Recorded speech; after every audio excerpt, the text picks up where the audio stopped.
So, as we thought about who to honor this evening, one person came up over and over again. Who speaks to our values? Who affirms the passions of campus leaders across the nation? Who stands for the world's poorest communities and acknowledges our unique opportunity to positively impact the globe? Senator John Kerry. Senator Kerry is serving his 5th term in the United States Senate and is the chairman of the Senate Foreign Relations Committee. But in the minute I have to introduce the senator, I want to focus on what you might not know. Senator Kerry was part of major progress in providing relief for nations crippled by old debts. He authored major elements of legislation tackling global AIDS and tuberculosis. He's pushed for foreign aid reform. And on so many issues championed by citizen activists like us, he has been out in front. He has the courage to stand up and do what is right because it is the right thing to do. In an op-ed in the Washington Post in August, Senator Kerry said this: "We are leading the fight against global challenges like nuclear proliferation and climate change. And in countless communities around the world, we are providing essential humanitarian assistance." And this was my favorite line. He said, "Why do we do this? Because it's who we are. It's in America's DNA. From the Marshall Plan to our response to the earthquakes in Pakistan and Haiti." And to close the piece, he shared, "On one point, we must remain resolute. This is not time for America to pull back from the world. This is a time to step forward." Senator Kerry is challenging us all to do more. And this weekend, our generation, and all of you here tonight, are responding. On behalf of the Millennium Campus Network, please join me in thanking and recognizing the final 2011 recipient of the Global Generation Award, United States Senator John Kerry.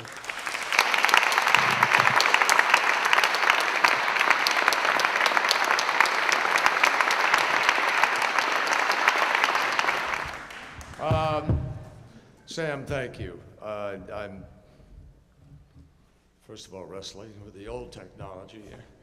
I am really enormously inspired by what I've been listening to in the course of the entire evening. I'm grateful, very, very grateful for the award.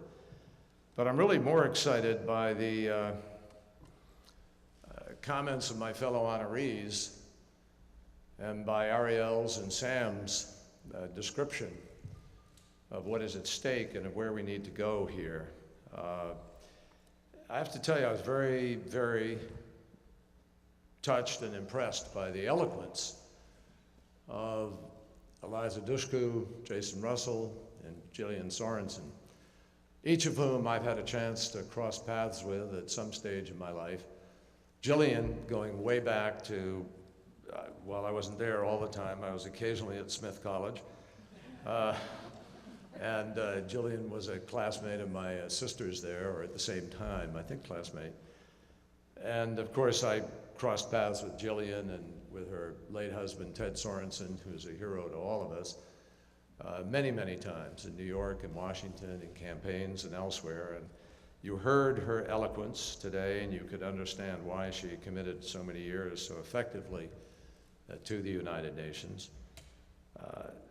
And Jason, I have had a chance to be moved in my own office and inspired by what he has done, as all of you are. And he has reached so many people just by taking an idea out and moving with it. And Eliza, who is following in Dr. Judith's footsteps here, has really done what too few people in Hollywood or with celebrity and a platform choose to do, which is be a citizen, a real citizen. I can't think of a word more important in the American lexicon than citizen, and not enough people live out that responsibility. So I'm honored to be here in their company. I'm honored and thrilled, excited actually, by what I feel in the Millennium Campus Network meeting here, the conference that's taking place. And I know you're going to have a chance tomorrow to hear more and to talk more and network more and bring each other together, and that's superb. If I can say just very quickly, I also want to express some pride locally. My daughter Vanessa is a physician at Mass General Hospital, sitting over here now. I think she may be saying something tomorrow. But I'm very proud of the work that she has been doing on global health, together with the MGH Harvard and Partners program with Paul Farmer and with others outside of Paul Farmer, in an effort to deal with a number of major global health capacity issues. And she's been working in Ghana, Rwanda, Uganda, South Sudan now, and Bangladesh, even as she somehow finds time to pursue a fellowship in critical care at MGH. So I admire her work enormously. Now, I think it was Jason who said that this is a dramatic moment. I think that's what he said. Am I right, Jason? I think he said this is a dramatic moment. I want to edit and amend a little bit. This is a dramatic moment. But it's a perilous moment. It is a dangerous, dangerous moment. It's dangerous for our country and it's dangerous for the world. And more than ever, we need the kind of energy and effort that has been summoned here for this conference and in this Millennium Campus Network effort. And those are not words. I've spent a lifetime trying to change things, beginning with my return from, well, something that was trying to change things, but the wrong way in a war in Vietnam, and then many, many efforts since. And I now find myself in a position of some responsibility where I have an opportunity to work at this on a daily basis. I can't tell you how difficult and frustrating it is to watch a presidential race in which 7 of the 8 people running for the nomination of the other party believe that the Earth and assert that the Earth is just 5,000 years old. I can't tell you how difficult it is to listen to everybody but one candidate in the face of 48 states that are now facing disaster declarations with a requirement for an unprecedented amount of disaster assistance, for tornadoes, for fires, for floods, all things that were predicted by scientists over the last 20 years that are happening, and yet they deny the existence of what science, the National Academy of Sciences, the International Committee of the United Nations with some of the world's greatest scientists, including Nobel winners. Out of 6,000 analyses that say it's happening, there isn't one peer-reviewed study, not one peer-reviewed study that documents science saying it isn't man-created, and yet they deny it. Chris Mayer of the Globe is one of the sponsors here, and I say to him and to everybody in the media, I was in New Hampshire last night with my friend John McCain, and we were doing a retrospective on the primary there, and I was asked something about why things are sort of running loose today, and I said, you know, there's no accountability. The media doesn't hold people accountable. You can say outrageous things, and it's given almost equal time. Earth is round, Earth is flat. Oh, so-and-so said the Earth is flat. We must have a contentious issue here. There's no accountability. We've lost sight of the truth and the capacity to hold people accountable to the truth. And I'll tell you, it's costing us. Just last week, I had to go to the floor of the Senate and fight back an amendment, which we had a vote on, from the senator from Kentucky, Rand Paul, who wanted to cut the State Department and USAID by just about $7 billion. And he actually, you know, represents sort of an ideology that we're seeing, particularly in the House of Representatives, that is prepared to see the foreign aid agenda as an easy target, particularly since we're in the middle of an economic crisis in this country. So House Republicans want to cut off aid in retribution for Abbas going to the United Nations. They want to cut off aid to the Palestinians in the West Bank. Boy, that's really smart if you want a tinderbox in the Middle East. They want to cut off aid, they want to cut off our dues to the United Nations. And they want to slash the budget of programs like PEPFAR that have put 4 million people in Africa on life-saving HIV/AIDS treatment. Hard for me to understand how people who claim to be pro-life can take such an anti-life position.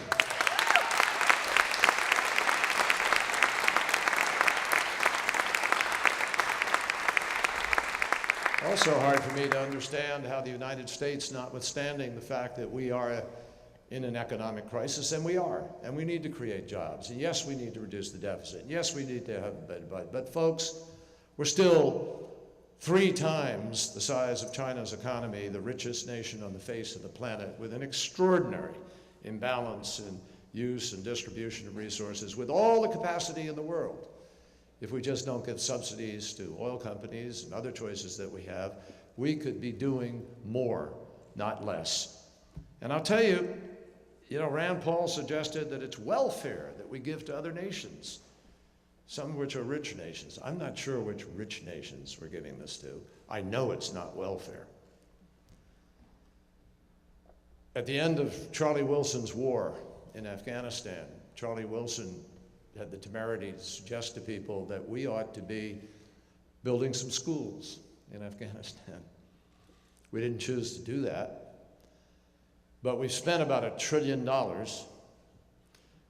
dropping bombs, having a war, in order to do what happens when you don't invest money in people's future and help them to be able to transition and take a stake in the world.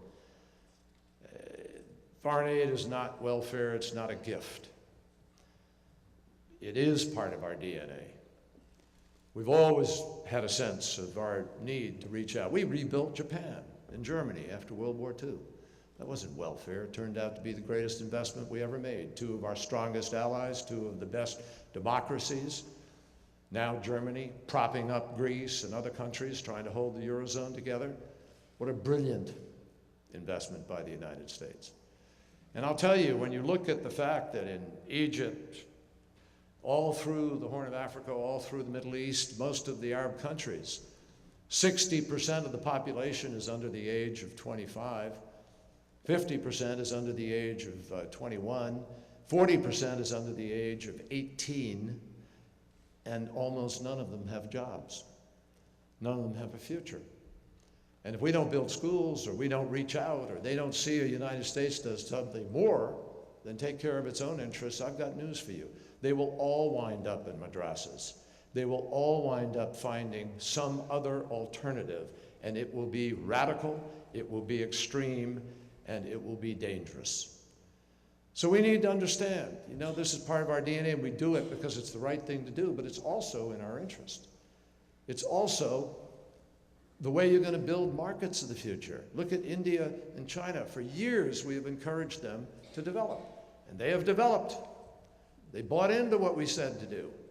There really isn't a communist country on the face of the planet. Perhaps Cuba, to some degree, somewhat bastardized today, but otherwise, none of those countries that call themselves that are that, because communism is an economic theory. And they're all practicing voracious capitalism. They're authoritarian, one party, but that's not the definition of communism. So we're in a very changed world, but we haven't changed, not sufficiently. And that's the challenge. That is the challenge of the Millennium Campus Network, which I find unbelievably encouraging, and I'll close just sort of by giving you a sense of why it is so encouraging. I mean, in Somalia, we have 3.2 million people right now who are in desperate need of life-sustaining assistance. 500,000 are malnourished to the point of danger, and 29,000 children have died in the last year or so, 2 years, because of malnutrition. It is obviously becoming a haven for Al-Qaeda, for Al-Shabaab, for alternative theories of how you then govern yourself if the rest of the process doesn't work for you.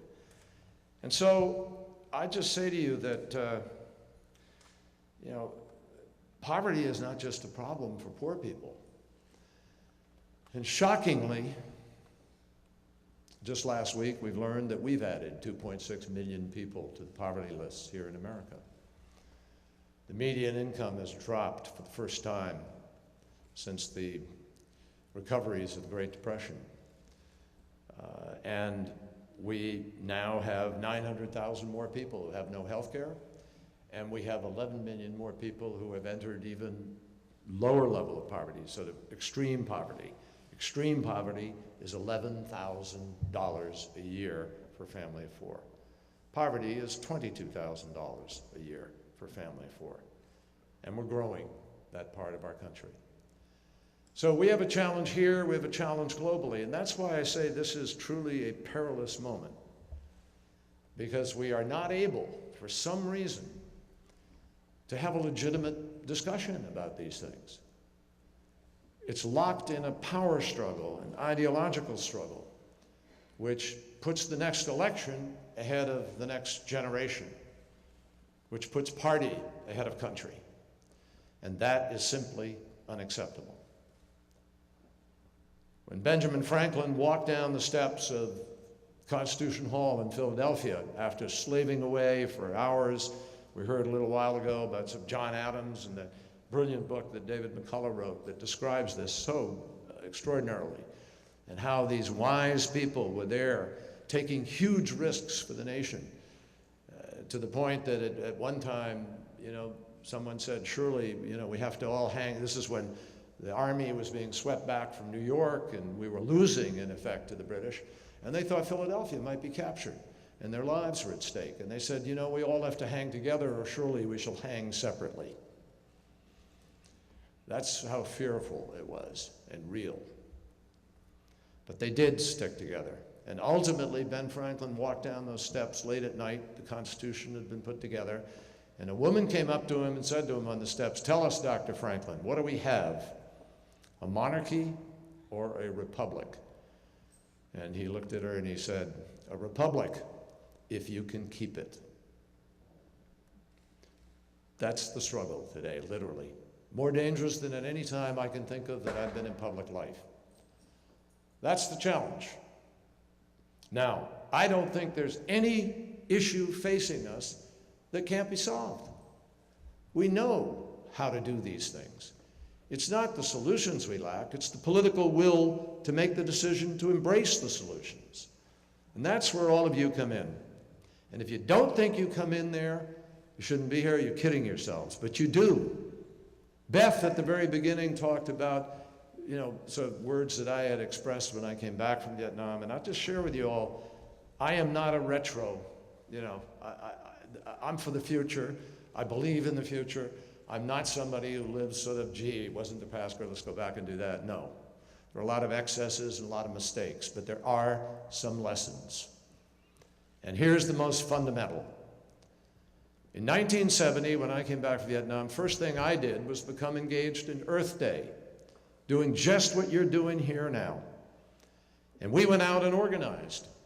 And we got 20 million people to come out in America on the same day and tell the politicians we're sick and tired of people living next to wells that you can get cancer from, or breathing air that send your children to the hospital, and the whole litany. The age of Rachel Carson's legacy, if you will, waking us up to what chemicals, air quality, all these things meant. And we didn't stop there. After the 20 million people came out, they mobilized and targeted the 12 worst votes in the United States Congress, labeled them the dirty dozen, and went after them in the next election, and guess what? 7 out of 12 of them were beaten because they weren't doing what the people really wanted and needed. And that sent shivers down the spines of the survivors. It has that capacity. It's nothing like an election if the right people are doing the work. In 2010, a different kind of anger surfaced, and the right people weren't doing the work. But I believe that, out of that, I'll tell you, this was 1970 and 1972. We passed, and 74, between that period, we passed the Clean Air Act, the Clean Water Act, the Safe Drinking Water Act, the Marine Mammal Protection Act, the Coastal Zone Management Act. And EPA was created. We didn't even have an EPA in America. And Richard Nixon signed it, not because he thought it was the best thing in the world, because he knew he had to politically. Because there was bite created by people, average people, students mostly. That's what gave us civil rights movement. That's how we passed the 1965 Civil Rights Bill. When I was an undergraduate at college, we were sending people down south and the Freedom Rides and registering people in the summer to break the back of Jim Crow, and we broke the back. Most of the energy of that came from students. Most of the energy of the environment movement, of the peace movement, of the women's movement, which almost, got up close to that Equal Rights Amendment. And then people sort of say, it's all happening. We fixed it or something. I don't know. But we haven't. So this Millennium Campus Network is critical to our future. You have to believe in your power. You have to believe that of all the alternatives out there, there isn't a nation on the face of the planet where you have as much ability to do what we're doing here tonight, or go out and organize and do what you want to do, talk to people, have a town meeting, have a coffee, have a street party, do teach-ins at colleges, whatever it is. We have to go back to connecting the dots for people so people understand what is at stake. And if at any instant in this struggle you somehow think that you're not big enough, or you don't know enough, or you don't have enough experience, you're on the wrong track. I'm telling you, you are the difference. You can make this happen. And what's always driven me in this effort, the words of Robert Kennedy in South Africa in 1966. If you don't know them, you should read that speech.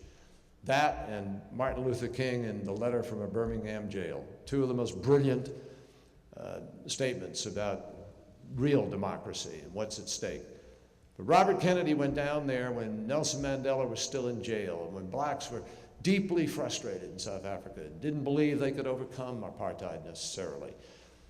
And it was in full force. And he stood up in Johannesburg and he made a speech and he said, "The greatest of all dangers is futility. The belief that there is nothing that a man or woman can do against the enormous array of the world's ills. Each of us," he said, "can work to change a small portion of events, and in the total of all those acts will be written the history of this generation. Each time a man or woman strikes out against injustice or works to improve the lot of others, he or she sends forth a tiny ripple of hope, and crossing each other from 1,000,000 different centers of energy and daring, those ripples can sweep down the mightiest walls of oppression and resistance." That's exactly what happened in South Africa. That's exactly what happened in the 1970s. And that is what has to happen now.